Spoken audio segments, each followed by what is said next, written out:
Social media எப்படி வந்து இளைஞர்களை வந்து இன்ஃப்ளூயன்ஸ் பண்ணுது அப்படின்றத பத்தி பார்க்கலாம். அவங்களுடைய டோபமைன் எப்படி இருக்கும், ஹையா இருக்கும். அப்ப அதை விட எனக்கு அதிகமா வேணும் அப்படின்ற மாதிரி இருக்கும். ஏன்னா அடுத்தடுத்து அவங்க ரீல்ஸ் பார்த்துட்டே இருக்காங்க. ஒவ்வொன்றுத்துலயும் எப்படி இருக்கு, டிஃப்ரெண்டான விஷயங்கள் வந்து நாலேஜ் கிடைக்குது, வெரைட்டியான டேட்டா வந்து அவங்களுக்கு வருது. ஸோ எதுவா இருந்தாலும் அந்த ரீல் பார்க்குற அந்த டைம்குள்ள என்ன ஆகுது, அவங்க ரியாக்ட் பண்ணி அவங்க பிரெயின் ப்ராசஸ் பண்ணி முடிஞ்சிருது. ஸோ ஒரு லாங் டேர்மா ஒரு விஷயம் பண்ணணும் அப்படின்னும் போது என்ன பண்ண மாட்டேங்குது, மூளை வந்து அதுக்கு வந்து பழக்கப்பட மாட்டேங்குது. ஒரு புக் படிக்கிறது, ஒரு 4 பக்கம் புக் படிக்கிறது மாட்டேங்குது.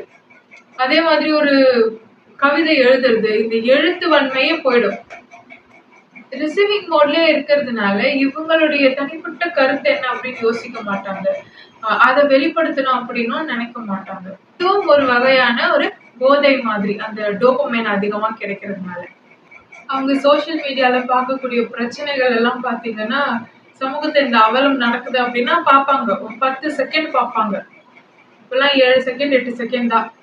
அடுத்தடுத்து தள்ளிட்டே போயிட்டே இருப்பாங்க. அதுலயும் அவங்களுக்கு ஏதாவது ஒரு உணர்வு வந்து இவ்வளோ கஷ்டமா நடக்குது அப்படின்னு வந்தாலுமே அவங்க பண்ணக்கூடிய ஒரு விஷயம் என்ன அப்படின்னு பாத்தீங்கன்னா, ரியாக்ட் பண்ணக்கூடியது ஷேர் பண்றது.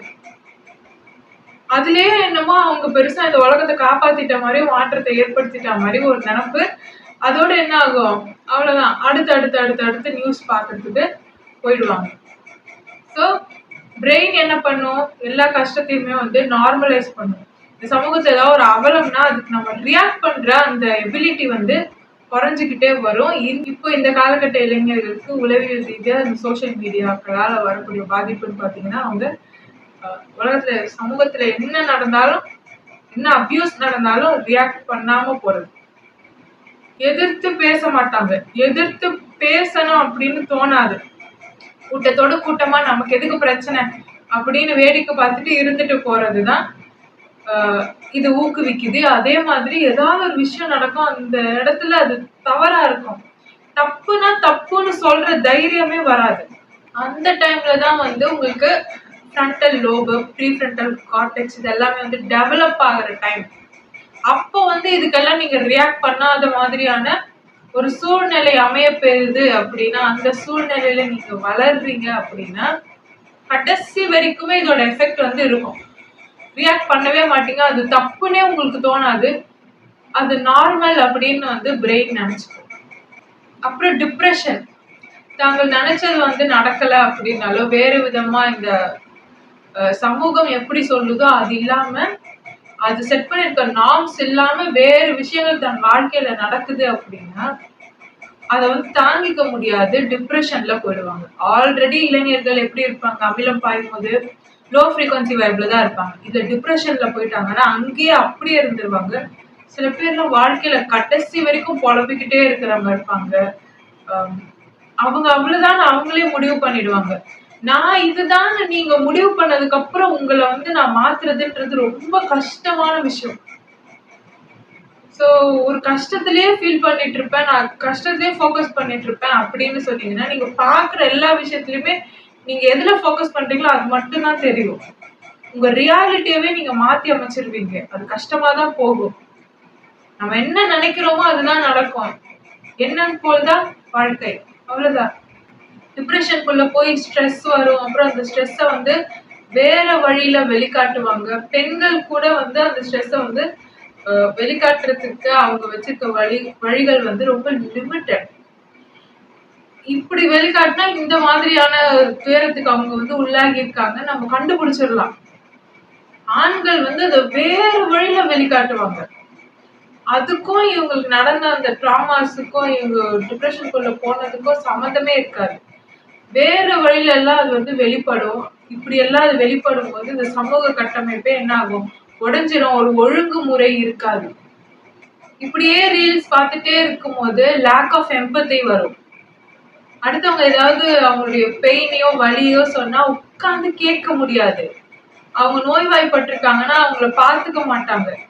அந்த டோபமைன் இப்படியே பழக்கப்பட்டதுனால அடுத்து என்னன்னு போயிடுவாங்க. எதுலையுமே கவனம் குவியாது. எமோஷனல் இன்டெலிஜென்ஸ் டோட்டலா டிராப் ஆகும். இப்படி இருக்கக்கூடிய நபர்கள் வந்து நார்சிஸ்டிக் பர்சனாலிட்டி டிசார்டரால பாதிக்கப்படுறதுக்கு வாய்ப்பு அதிகம் ஃபியூச்சர்ல. பொறுப்புகளை ஸ்கிப் பண்ணுவாங்க, ரியாலிட்டியை ஸ்கிப் பண்ணுவாங்க, அக்கௌண்டபிலிட்டி எடுத்துக்க மாட்டாங்க. ரியாலிட்டியை ஸ்கிப் பண்றதுக்கு ஒன்று சோஷியல் மீடியா யூஸ் பண்ணுவாங்க, இல்லைன்னா வந்து வேற பழக்கங்களுக்கு உள்ளாவாங்க. ஏன்னா இவங்களுக்கு உடனே அடுத்தடுத்து வேற ஏதோ போகணும். இல்ல ஒரே விஷயம் அவங்களுக்கு திருப்பி திருப்பி மூளைக்குள்ள ஓடிட்டு இருக்கு அப்படின்னா அது வந்து கெட்டதுன்னு நினைப்பாங்க. அதை ஹேண்டில் பண்ண தெரியாது. ஏன்னா அவ்வளோ நேரம் அவங்க ஒரு விஷயத்துக்கு வந்து அவங்க மூளைக்குள்ள வச்சு யோசிச்சு அவங்க செலவு பண்ணதே இல்லை. இன்னொன்னு அவங்க யோசிச்சதே இல்லை. அவங்க ரிசீவர் மோட்லயே இருந்திருக்காங்க. சோஷியல் மீடியால தடவிட்டே இருந்தா ஏதாவது ஒரு டேட்டா அது கொடுத்துக்கிட்டே இருக்கு அடுத்தடுத்து அடுத்தடுத்து. அப்போ ரிசீவர் மோட்ல தான் இருக்கேன். இத படிச்சுட்டு இத வேற ஒரு இடத்துல பொருத்தி பார்த்து இப்படி யோசிக்கிறவங்க எல்லாம் இருக்காங்க. அவங்களுக்கு சோஷியல் மீடியா யூஸ் பண்ணும்போது கரெக்டா மூளை வேலை செய்யும். இது வந்து ஒரு பொழுதுபோக்குக்காக ரியாலிட்டி ஸ்கிப் பண்றதுக்காக நான் யூஸ் பண்றேன்னு சொல்லிட்டு யூஸ் பண்றவங்க அவங்க ரியாலிட்டிக்குள்ள வரணும்னாலே பயப்படுவாங்க, பொறுப்பு எடுத்துக்கணும்னாலே பயப்படுவாங்க, கஷ்டப்படுவாங்க. இதனாலேயே நிறைய ஆண்கள் கல்யாணம் பண்ணிக்கிறதுக்கு கஷ்டப்படுறாங்க, கல்யாணம் பண்ணிக்கிறதுக்கு தயங்குறாங்க. ரொம்ப ஈஸியா இருக்கும்னு நினைச்சு கல்யாணம் பண்ணிடுறாங்க. அதுக்கப்புறம் பிரச்சனைகள் வரும்போது பாத்தீங்கன்னா தாங்க முடியல அவங்களால. உடனே வேற மாதிரி பிஹேவ் பண்றாங்க, அவங்களோட கெமிக்கல்ஸ் வந்து மாறுது. அப்புறம் அப்படியே வந்து நார்சிஸ்டிக்கா பிஹேவ் பண்ண ஆரம்பிக்கிறது. பெண்களுக்கு நடக்குது, ஆனா ஆண்களுக்கு அந்த சதவீதம் வந்து அதிகம். அதே மாதிரி பொறுப்புகள் எடுத்துக்கக்கூடியதுல கூட பெண்கள் வந்து என்ன பண்றாங்க, பொறுப்புகளை எடுத்துக்கிறாங்க. வேற வழியில நம்ம தான் பண்ணி ஆகணும். அண்ட் இவங்களுக்கு மரபு ரீதியாவே அது வந்து புகுத்தப்பட்டிருக்கு. இந்த விஷயங்களை நீ செய்யணும்னு அது ப்ரோக்ராமாவே இருக்கு. அதனால பெண்கள் அதை தட்டி கழிக்கிறதுக்கு முயற்சி பண்றது இல்லை. ஆனா ஆண்கள் யாருமே அப்பா கிட்ட பேசினதே இல்லை. அப்பா எப்படி பொறுப்பெடுத்துக்கிட்டாருன்னு தெரியல. சில இடத்துல அப்பா வந்து அந்த குடும்பத்தை கைவிட்டு இருக்காரு, இல்ல அப்பா வந்து அப்பா ஸ்தானத்தை நிறைவேற்றல அப்படின்னும் போது அந்த குடும்பத்துல இருந்து வரக்கூடிய ஆண்களுக்கு எப்படி இருக்கு, அவங்களுக்கும் தன்னைத்தானே ரீப்ரோகிராமிங் பண்ணிக்கணும்னு தெரியல. இந்த சமூகம் என்ன அவங்களுக்கு சொல்லி கொடுக்குதோ அதுதான் ரெப்ளிகேட் பண்றாங்க. அப்படின் போது ரொம்ப கஷ்டமா இருக்கு. அவங்களுக்கெல்லாம் வந்து ஃபேமிலி லைஃப்குள்ள போய் இன்னொரு ஃபேமிலியை வந்து நான் உருவாக்கணும் அப்படின்னும் போது ஒரு பொறுப்பு எடுத்து நடத்த தெரியல. அப்புறம் சீரியஸ்னஸ் தெரியாது. ஏன்னா இவங்க எல்லாத்தையுமே டக்கு டக்கு டக்குன்னு இப்படி ஸ்வைப் பண்ணிட்டு போற இந்த டைம்ல அவங்களோட கெமிக்கல்ஸ் எப்படி இருக்கும், டக்கு டக்குன்னு மறக்கும். இம்மெச்சூரா நடந்துப்பாங்க. அவங்களோட எமோஷன்ஸை வந்து யாரா இருந்தாலும் சரி, வீட்டுல இருக்கிறவங்க, ஃபேமிலி, இவங்க உருவாக்குன ஃபேமிலியில இருக்கிறவங்களுடைய எமோஷன்ஸையும் வந்து இவங்க வேல்யூ பண்ண மாட்டாங்க. டக்கு டக்குன்னு அது மாறும். இன்னொன்னு, விமனுக்கு வந்து மென்ஸ்ட்ரல் சைக்கிள் வந்து ஒரு 1 மந்த்துக்கு வருதுன்னா இவங்களுக்கு இந்த சைக்கிள் எல்லாம் ஒரு நாள்ல நடக்கும். ஸோ டக்கு டக்குன்னு அவங்களுக்கு மாறும். ஆல்ரெடி எதுவானாலும் அடுத்து என்ன அப்படின்றத அவங்க பார்த்து அதுல முன்னேற மாதிரி வடிவமைக்கப்பட்ட கெமிக்கல்ஸ் கொண்ட ஆண்களுக்கு இது இன்னும் நம்ம இப்படி ஒரு ப்ரோக்ராம் வந்து இந்த சொசைட்டி கொடுக்கும்போது என்ன ஆகுதுன்னா எல்லாத்தினுடைய மதிப்பையுமே அவங்க வந்து மதிப்பீடு செய்ய மறப்பாங்க. அந்த மதிப்பு அப்படின்றதே வந்து தெரியாது அவங்களுக்கு. இந்த விஷயத்துக்கெல்லாம் முக்கியத்துவம் கொடுக்கணும் அப்படின்னே தெரியாது. அதுக்கப்புறம் அவங்க வேலையை பார்க்க ஆரம்பிச்சிருவாங்க. இப்போ மோஸ்ட்லி வந்து ஆண்கள் சுயநலமா இருக்காங்க அப்படின்னா கல்யாணம் ஆகி முன்னாடி 2 தலைமுறைக்கு முன்னாடி இருந்த ஆண்கள் வந்து எப்படி பொறுப்பெடுத்துக்கிட்டாங்களோ அந்த மாதிரி இப்போ தலைமுறை இல்லை அப்படின்னா காரணம் வந்து அவங்க எதுக்கு முக்கியத்துவம் கொடுக்கணும் அப்படின்றத வந்து மறந்துட்டாங்க. முன்னாடி பேசியிருந்த வீடியோஸ்ல எல்லாம் சொல்லியிருப்பேன், ஒரு குழந்தை வந்து என்ன மாதிரியான எக்ஸ்போஷர் இருக்கோ அதை பொறுத்துதான் அதோட கோல், கெரியர் எல்லாம் அந்த குழந்தை வந்து செட் பண்ணும். ஸோ அந்த குழந்தைய சுத்தி இருக்கிறவங்க எல்லாம் எப்படி இருக்காங்க, என்ன மாதிரி பேசுறாங்க, பொறுத்துதான் அதனோட கரியர் கோல் எல்லாமே இருக்கும். அப்போ இந்த சோசியல் மீடியா எக்ஸ்போஷர் எல்லாம் கிடைக்கும் போது குழந்தைகளுக்கு நல்ல எக்ஸ்போஷர் கிடைக்குது. அதே மாதிரி டீனேஜ்ல இருக்கிறவங்களுக்கும் பாத்தீங்கன்னா நல்ல எக்ஸ்போஷர் கிடைக்குது, நிறைய விஷயங்களை தெரிஞ்சுக்க முடியுது. இது ரொம்ப ஆக்கப்பூர்வமான ஒரு விஷயம். ஏன்னா ஃபர்ஸ்ட் எல்லாம் அந்த ஃபீல்ட்ல இருந்து வந்தவங்க இன்ஜினியரிங், டாக்டர் இவ்வளவுதான் தெரியும், மற்ற எதுவுமே நமக்கு தெரியாது. இப்போ நிறைய பிரான்ச் ஆஃப் சயின்ஸ் வந்திருக்கு, இதெல்லாம் நமக்கு தெரியுது.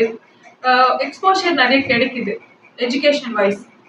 அதே மாதிரி கரியர் ரிலேட்டடாகவும் கிடைக்குது. ஸோ அதெல்லாம் ஆக்கப்பூர்வமா இருக்கு.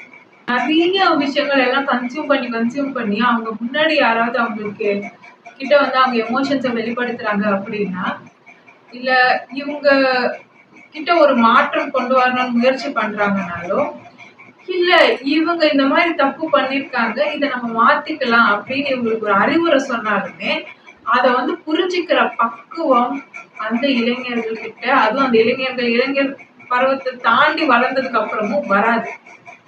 அது வந்து அவங்க ஒரு நாடகமா பார்ப்பாங்க. இத வேற மாதிரி சொல்லலாம், ஆனா சொன்னா வந்து அது சரியா இருக்காது. ஸோ அப்படியே நம்ம வந்து ஒரு ஸ்மூத்தா எடுத்துட்டு போலாம். அப்போ இவங்க யாரு இவங்க கிட்ட எதை சீரியஸா பேசினாலும் இவங்களுக்கு வந்து அதுக்கான பொறுப்பை எடுத்துக்கணும்னு தோணாது. அது வந்து ஒரு நாடகமா தான் இவங்க பார்ப்பாங்க. எமோஷனலா டிட்டாச் ஆயிருப்பாங்க. ஸோ எமோஷனல் டிட்டாச் அப்படின்றது வந்து நல்ல விஷயம் தான். ஆனா எங்க இருக்கணும் அப்படின்றது தான் முக்கியம். எல்லாத்துலயுமே இருந்தா அது வந்து துறவு நிலை மாதிரி போயிடும். எல்லாத்துலயுமே எமோஷனலா நம்ம கனெக்ட் ஆகியிருந்தா அது என்ன ஆகும், அசிடிக்கா போய் ரொம்ப டிப்ரெஷன்ல போயிடும். எதுல நம்ம எமோஷனலா கனெக்ட் ஆகணும், எதுல கனெக்ட் ஆகக்கூடாதுன்ற ஒரு தெளிவு நம்ம கிட்ட இருக்கணும். நீங்க எவ்வளவு எஃபர்ட் போட்டாலும் ஒரு நபர் வந்து சிரிக்கிறாரு, அது வந்து ரொம்ப ஒரு ஈஸியா எடுத்துக்கிறாரு, அதுக்கான மதிப்பு அவருக்கு தெரியல, அதுக்கான மரியாதை அவர் கொடுக்க மாட்டேங்கிறாரு அப்படின்னா, அதுவும் ஒரு மனைவி வந்து கணவரை மாத்த எஃபர்ட் எடுக்கும் போது அந்த கணவர் வந்து அதுக்கு கொஞ்சம் கூட செவி சாய்க்க மாட்டேங்கிறாரு அப்படின்னா, உளவியல் ரீதியா என்ன இருக்கு, உங்க கணவருக்கு கொஞ்சம் அந்த கெமிக்கல்ஸ் குண்டலினி ப்ராசஸ் நடக்கும்போது இந்த கெமிக்கல்ஸ்ல கொஞ்சம் மாற்றம் இருக்கு அப்படின்னு அர்த்தம். ஸோ இந்த மாதிரியான கணவர்கள் வந்து இந்த சொசைட்டில உருவாகிறதுக்கு இந்த இளமை காலத்தை நாம சரியா கட்டமைக்காம போனதுதான் காரணம்.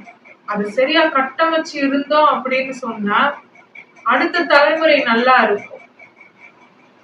அதை கட்டமைக்க தவறும் போது என்ன ஆகுது, இந்த மாதிரி சைடு எஃபெக்ட்ஸ் வருது. இதே மாதிரி பெண்களும் வந்து நடந்து கொள்ளக்கூடும்.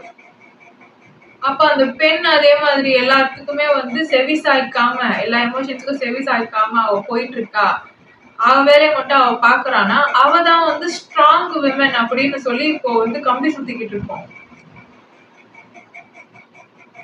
சோ அப்படி போகக்கூடிய விமன் தப்பா அப்படின்னு கேட்டா தப்பு இல்ல. கடைசியில ஒரு மஸ்குலன் டச் அப்படி வரணும், அப்படி வந்தாதான் கரெக்ட், சமநிலையில இருக்கும்னு அர்த்தம். கரெக்ட் தான். ஆனா அப்படியே போய் நான் என் ஜீனை வந்து டிரான்ஸ்ஃபர் பண்ண மாட்டேன், அதுக்கப்புறம் அடுத்து ஒரு நல்ல சொசைட்டிக்காகவோ வேற மாதிரியும் நான் யோசிக்காம கெரியர்ல நான் கெயின் பண்ணிட்டேன், எனக்கு பணம் வருது, என் life my life my rules அப்படின்னு நான் வாழறேன் அப்படின்னா அது வந்து ஒரு நல்ல பெண்ணுக்கு வந்து அடையாளமா இந்த சமூகம் பார்க்காது. ஏன்னா இந்த சமூக கட்டமைப்பே உடைஞ்சிரும். இங்க பெண் அட்ஜஸ்ட் பண்ணலன்னா சமூக கட்டமைப்பு உடைஞ்சிரும். ஆனா பெண் அட்ஜஸ்ட் பண்ணாம இங்க வாழ முடியும். அதுக்கு ஆண் பெண் ரெண்டு பேருமே வந்து தங்களை தாங்களே புரிஞ்சுக்கிட்டு பகுத்தறிவோட தங்களை தாங்களே ரீப்ரோகிராமிங் பண்ணிக்கிட்டாங்கன்னா தாராளமா வாழலாம். ஆனா அந்த மாதிரி பெண்கள் நகரும் போது அவங்கள என்ன பண்றாங்க ஆண்கள், எட்டா கனியா அந்த பெண் இருக்கும் போது ஆண்களுக்குள்ள இருக்க கெமிக்கல்ஸ் என்ன சொல்லுது, அந்த பொண்ணுதான் கரெக்டான பொண்ணு அப்படின்னு சொல்லுது. சோ எல்லாரும் என்ன பண்றாங்க, அவங்கள வந்து கரெக்ட் அப்படின்னு நினைக்கிறாங்க. மத்த பொண்ணுங்களும் அப்ப அதுதான் கரெக்ட் போலன்னு அப்படியே நகர்றாங்க. அப்ப பாத்தீங்கன்னா இந்த சொசைட்டி அப்படியே பெண்கள் எல்லாருமே என்ன பண்ணுவாங்க, இந்த சமூக கட்டமைப்பை கைவிட்டுட்டு போயிடுவாங்க. ஏன்னா இங்க பாதுகாப்பு இல்ல, சுத்தமா பாதுகாப்பு இல்ல, உணர்வுகளுக்கு மரியாதை இல்ல, எதுவுமே இல்லாம இருக்கிற இந்த இடத்துல கஷ்டம் மட்டுமே கொடுத்துட்டு இருக்கும் போது நான் ஏன் அது பொறுத்துக்கணும், அவங்க கேக்குறது சரிதானே. அவங்களுக்கு விழிப்புணர்வு வந்துருச்சு, எனக்கு வேண்டாம் போறாங்க. அப்போ மாற வேண்டியது இந்த சமூக கட்டமைப்பு தான். அது சரியா மாத்தி அமைச்சோம்னா ஆண் பெண் இருபாலருமே சந்தோஷமா நிம்மதியா வாழ முடியும். சோஷியல் காசுக்கு எல்லாம் வர்ச்சுவலா அவங்க ப்ரொடெஸ்ட் பண்ணுவாங்க. இதுதான் இருக்கிறதுலே மோசமான ஆபத்தான விஷயம். ஏன்னா மாற்றத்திற்கு அவங்க எந்த ஒரு முன்னெடுப்பும் செய்ய மாட்டாங்க. இந்த சோஷியல் மீடியால இப்படியெல்லாம் அவங்க நிறைய கண்டென்ட்ஸ் பாக்குறதுனால அவங்களுடைய கிரியேட்டிவ் மைண்ட் வந்து போயிடும். ஆணுக்கு இந்த கிரியேட்டிவ் மைண்ட் ரொம்ப முக்கியம். ஏன்னா அதுதான் அவனை மஸ்குலைன்ல இருந்து கொஞ்சம் எவால்வ் ஆகி கொஞ்சம் ஃபெமினைன் டச் அவங்களுக்கு வரதுக்கான ஒரு பாலமா அமையுது. பெண்களுக்கு வந்து அந்த கோல் ஓரியன்டா, கெரியர் ஓரியன்டா, பர்பஸ் ட்ரிவனா அவங்க போகும்போது அவங்களுக்கு அந்த முழுமையை அவங்க பெறுறாங்க. ஆண்கள் கொஞ்சம் கிரியேட்டிவா பண்ணும்போது இவங்க என்ன பண்றாங்க, முழுமையா அடையிறாங்க. ஸோ இந்த மாதிரி சோஷியல் மீடியால இன்ஃப்ளூயன்ஸ்னால வந்து அந்த கிரியேட்டிவ் டச் ரைட் பிரெயின்ல கொஞ்சம் கூட என்ன ஆகல, ஒர்க் ஆக மாட்டேங்குது. இன்ட்யூஷன் ஒர்க் ஆக மாட்டேங்குது. அதனால வந்து அவங்க செஞ்சதைதான் தப்பதான் திருப்பி திருப்பி செய்யறாங்க. செஞ்ச விஷயங்களே ரொட்டீனா திருப்பி திருப்பி செய்யறாங்க. நான் அதுல ரொம்ப கம்ஃபர்டபுளா இருக்கேன்னு வேற ஃபீல் பண்றாங்க. அதை விட்டு வெளியே வர்றதுக்கு ஆண்கள் முயற்சி பண்றதே இல்லை. அப்படியும் ஒரு ஆண் வந்து அந்த ரொட்டீனை பிரேக் பண்ணி இந்த பேட்டர்ன்ஸை பிரேக் பண்ணி டிஃப்ரெண்டா நடந்தாங்க அப்படின்னு சொன்னா மற்ற ஆண்கள் வந்து இந்த ஆணை என்ன பண்ணுவாங்க, சாடல் வைக்கிறது, கிண்டல் பண்றது, குற்றம் குறை சொல்றது, இந்த மாதிரியான விஷயங்கள் பண்ணும்போது அவங்களால தாங்க முடியாது. ஒரு பெண் தனியா இருந்து எல்லாருமே கஷ்டப்படுத்தும் போது தாங்க முடியும். பெண்ணுக்கு அந்த வில் பவர் இருக்கு. ஆனா ஆணுக்கு எங்கேயோ மரபுல நாம அதை தொலைச்சிட்டோம். ஸோ அதனால அவங்களால அது வந்து வெளிப்படுத்த முடியல. கம்ஃபர்ட் ஜோனுக்குள்ளேயே ஆணும் ஒரு கம்ஃபர்ட் ஜோனுக்குள்ள பூட்டி வைக்கப்பட்டிருக்காங்க இந்த சமூகத்துல, பெண்ணும் ஒரு கம்ஃபர்ட் ஜோன்ல பூட்டி வைக்கப்பட்டிருக்காங்க. ஸோ இது 2 பேருமே வந்து என்ன பண்ணணும், கொஞ்சம் மாற்றத்திற்கு உட்படணும். வில் பவர்ன்றது வந்து ரொம்ப குறையும். ஒரு விஷயத்த நம்ம வந்து செய்யணும், செஞ்சே ஆகணும் அப்படின்றது ரொம்ப கம்மியாயிடும். டிஸ்ட்ராக்ஷன்ஸ் அதிகமா இருக்கும். ஏன்னா நம்ம அதிகமா இந்த என்டர்டெயின்மெண்ட் ஓரியன்டா நம்ம போறதுனால ஒரு விஷயம் வந்து ரொம்ப டைம் எடுத்துக்குது, இல்ல அதுக்காக நம்ம வெயிட் பண்ணணும், க்ளூலெஸ்ஸா இருக்கு அப்படின்னா அது மேல நம்பிக்கை போட்டு அந்த எஃபர்ட்ஸை போடுறதுக்கு வந்து இவங்க முயற்சி பண்றது கஷ்டம். வெயிட் பண்ண மாட்டாங்க, அந்த பேஷன்ஸ் வந்து இருக்காது. ஈஸியா டயர்ட் ஆயிடுவாங்க, எக்ஸாஸ்ட் ஆயிடுவாங்க. இது கிடைக்கலன்னா பரவாயில்ல அப்படின்னு சொல்லி விட்டுட்டு ஈஸியா அடுத்த வேலையை பார்த்துடுவாங்க. ஒண்ணு மேல ஃபோக்கஸா இருந்து அது நம்ம செயல்முறைப்படுத்தணும் அப்படின்ற அந்த குணம், ஒரு வைராக்கியமா இருக்கிறது, அந்த எடுத்த விஷயத்த வந்து கரெக்டா முடிக்கிறது, இதெல்லாம் வந்து குறையறதுக்கான வாய்ப்புகள் அதிகம். நன்றி. Love is God.